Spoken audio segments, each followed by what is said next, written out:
అందరికీ నమస్కారం అండి. వీడియో నచ్చితే లైక్ చేయండి, షేర్ చేయండి. ఫస్ట్ టైం నా ఛానల్ చూస్తున్నట్లయితే సబ్స్క్రైబ్ చేసుకోండి. తన కొరకు తానేమీ చేసుకోలేకపోయానని జీవులు బెంగ పెట్టుకుంటారని పరమేశ్వరుడు ఒక సంవత్సరం మొత్తం మీద దేశకాలముల యందు సృజించిన పరమోత్కృష్టమైన తిథి అక్షయ తృతీయ.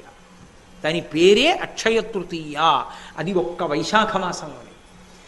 ఈ అక్షయ తృతీయకి గొప్పతనం ఏంటంటే, ఈ శరీరాన్ని విడిచిపెట్టి జీవుడు ఇంకొక శరీరానికి వెళ్ళిపోయినప్పుడు కూడా చేసిన పుణ్యాన్ని అనుసరించే ఇస్తారు.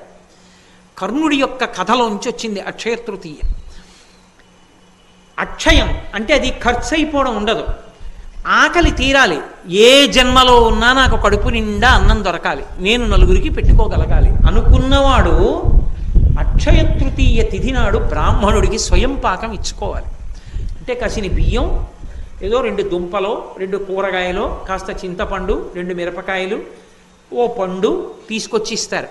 స్వయం పాకం ఇచ్చుకుంటే జన్మాంతరముల యందు కడుపు నిండా తాను తిని తన చుట్టూ ఉన్న వాళ్ళకి పెట్టుకుంటాడు.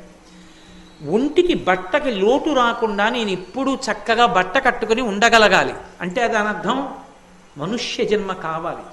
ఆ మనుష్య జన్మలో చక్కగా ఒంటి నిండా బట్ట కట్టుకుని ఉండగలగాలనుకోవాలంటే అంచు కలిగిన బట్ట, పంచెల చాపు తీసుకొచ్చి బ్రాహ్మణుడికి దానం చెయ్యాలి. అక్షయ తృతీయ మాత్రమే.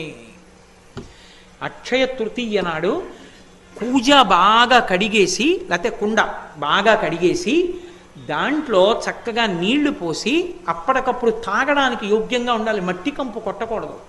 నీళ్లు పోసి అవకాశం ఉంటే అందులో చక్కగా కాస్త యాలకగుండ లాంటిది, కొద్దిగా కర్పూరం కలిపి ఆ ఉదక భాండం అంటారు ఆ నీటి పాత్రని తీసుకొచ్చి ఆ కూజానో కుండనో బ్రాహ్మణుడికి దక్షిణతో కలిపి దానం చేస్తారు. ఓపికని బట్టి 6, 11, 16, 116లో ఏది ఉంటే అది. దాని చేత ఆకలి దప్పిక తీరుతాయి. ఇంకా విశేష ఫలితాలు ఏవి అంటే, వేసవి కాలం కాబట్టి చెప్పుల జతిస్తారు, గొడుగిస్తారు, ద్రవ్యం ఇస్తారు. అక్షయ తృతీయ నాడు తప్పకుండా దానం చేసుకోవాలి. అది కూడా నేను మీతో ఒక మాట చెప్తున్నాను, భర్త వచ్చి దానం చేస్తే చాలు, కానీ ప్రయత్నపూర్వకంగా సువాసిని అయిన స్త్రీ, 5వ తనం ఉన్నటువంటి ఆడవాళ్ళు భర్తతో కలిసి వచ్చి చక్కగా బ్రాహ్మణుడికి ఇచ్చేటప్పుడు అథవా 2 జాకెట్టు బట్టలు పెట్టి అందులో పసుపు కుంకాలు పెట్టి ఇచ్చుకుంటే, ఇవ్వగలిగో చీర ఇస్తే మంచిది. గాజులు పసుపు కుంకం ఇచ్చుకుంటే జన్మాంతరములకు యోగ్యమైన భర్తతో సువాసినిత్వాన్ని పొందుతారు. అక్షయం కదండి, అది ఖర్చు అయ్యేది కాదు. కాబట్టి రేపటి తిథిని జార విడుచుకుంటే అంతకన్నా మూర్ఖత్వం ఇంకోట్లేదు. అక్షయ తృతీయ నాడు బంగారం కొనుక్కోవడం అంటే పాపం కొనుక్కోవడం.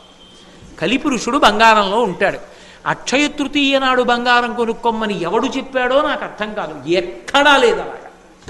అక్షయ తృతీయ నాడు ఉతక భాండం దానం చేయాలి, స్వయం పాకం ఇవ్వాలి, ద్రవ్యం ఇవ్వాలి, చెప్పుల జత ఇవ్వాలి, లేకపోతే గొడుగు ఇవ్వాలి, లేకపోతే బట్టలు ఇవ్వాలి.